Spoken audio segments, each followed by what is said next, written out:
সংস্কারের পথে হাঁটবে বলেছিল এই তদারকি সরকার, সেই সংস্কারের শুরুটা কি নাম বদল দিয়ে?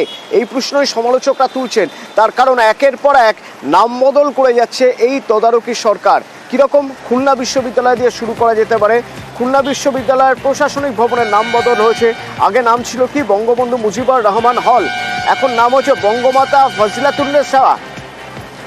জয় বাংলা একাডেমিক ভবন, তারও নাম বদল হয়েছে। নাম বদল করে এখন নাম সুলতানা কামাল জিমনেশিয়ামে। তাজউদ্দিন আহমদ প্রশাসনিক ভবনের নাম বদল হয়েছে। গত ডিসেম্বরে এই বিশ্ববিদ্যালয়ের নাম বদলের প্রস্তাব ছিল।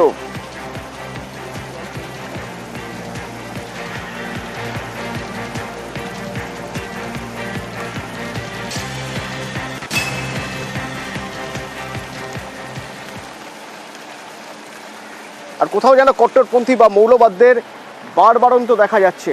তার কারণ যখন বইমেলা তসলিমা নাসরিনের বই সেখানে কেন রাখা রয়েছে সেই জন্য হামলা চালানো হয়, সেই ঘটনার প্রতিবাদ করতে গিয়ে মাহফুজ আলম সরকারি উপদেষ্টা, তদারকি সরকারের উপদেষ্টা, সেই মাহফুজ আলম যখন হুমকি দিয়ে বলেছিলেন যে এই ধরনের ঘটনা যদি কেউ ঘটান তাহলে তা শয়তানের কাজ বলে চিহ্নিত হবে, ডেভিল হিসেবে তাকেও গণ্য করা হবে, তাদেরও জেলে পোড়া হবে, তারই পাল্টা হুমকি এবার কট্টরপন্থীদের তরফে।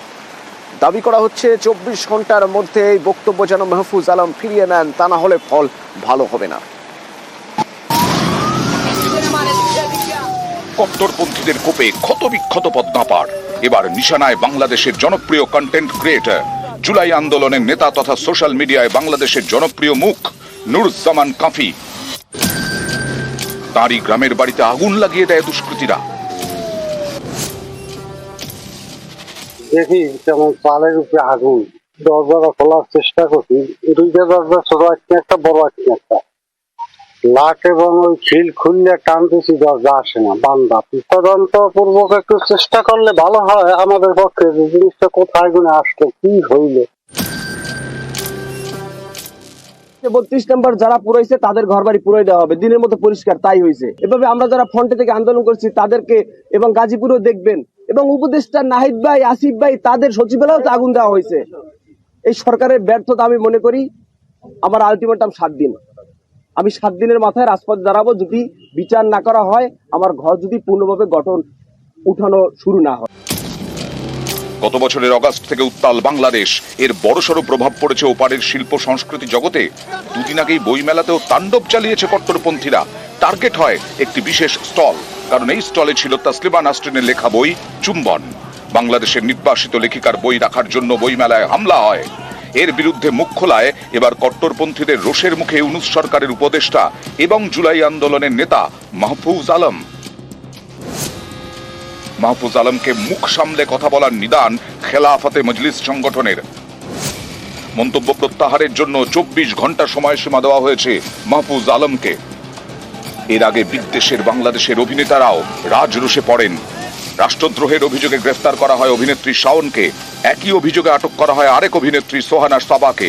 দুজনেই ইউনূস সরকারের বিরুদ্ধে সোশ্যাল মিডিয়ায় সরব হন।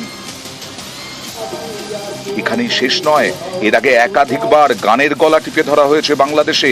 কখনো রংপুরের নীলফামারীতে গানের অনুষ্ঠানে কট্টরপন্থীদের তাণ্ডব, কখনো ময়মনসিংহ সুফি সম্প্রদায়ের কাওয়ালি অনুষ্ঠানে কট্টরপন্থীদের হামলা।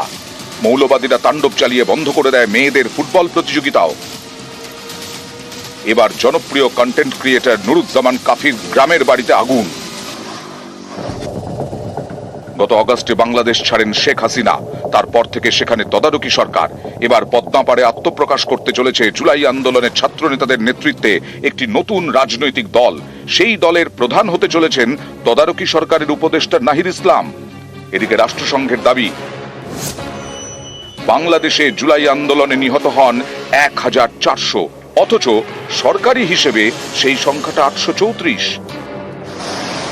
নিউজ 18 বাংলা।